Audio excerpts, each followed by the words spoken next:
Today, we'll show you two different types of cabinets and how to correctly measure your cabinet opening to determine the correct size organizer.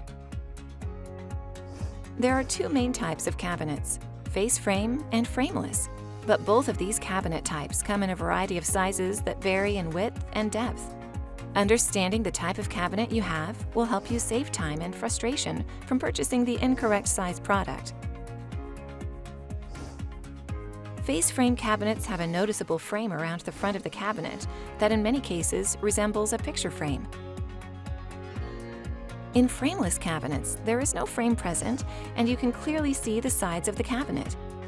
Whether you have face frame or frameless cabinets, you need to know your minimum cabinet opening width and height, most importantly, but also your inside cabinet depth.